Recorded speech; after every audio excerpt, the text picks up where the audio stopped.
घाटशिला उपचुनाव के चुनावी जंग के बीच घाटशिला में जेएलकेम की भूमिका और राजनीतिक समीकरण कुछ अलग है।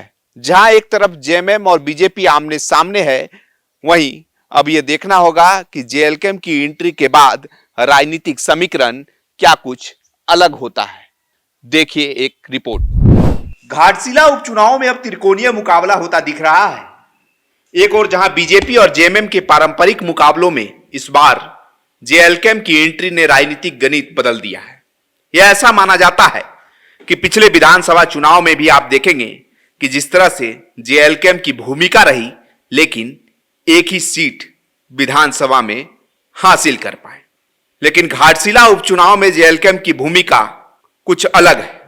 सिंहभूम जिले की घाटशिला सीट आदिवासी बहुल इलाका माना जाता है। आंकड़े से समझिए, यहां करीब 58% आदिवासी, 22% ओबीसी, 12% एससी और 8% अन्य समुदाय के लोग हैं। बीजेपी को पिछली बार ओबीसी और शहरी वोटों का साथ भी मिला था, लेकिन इस बार जेएलकेम की एंट्री से पारंपरिक और आदिवासी जनाधार का कम हो सकता है। लेकिन जेएलकेम के इन दोनों वोट बैंकों में सेंध लगाने की कोशिश है।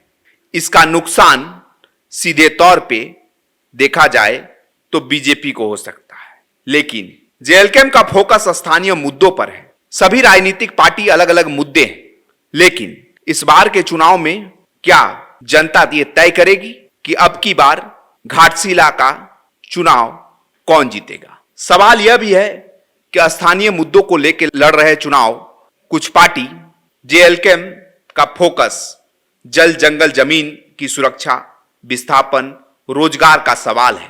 लेकिन इन मुद्दों पर युवाओं पहली बार वोट देने का काम करेंगे। बीजेपी इस बार विकास और केंद्र की योजनाओं के सहारे मैदान में है। वहीं जेएमएम स्थानीय अधिकार और हेमंत सरकार के काम के सहारे अपनी पकड़ को मजबूत करने में जुटी है। लेकिन जेएलकेम इन दोनों पार्टियों के बीच जनता की असंतुष्टि को भुनाने में लगी है।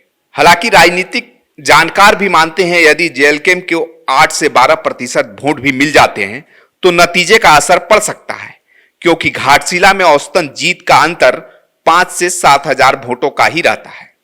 अब यह देखना होगा क्या घाटशिला में जेएलकेम तीसरा मोर्चा बन पाएगी या मुकाबला फिर दो पुराने खिलाड़ियों तक सिमट जाएगा। खबर का मतलब बवाल न्यूज। हमारे चैनल को सब्सक्राइब जरूर करें।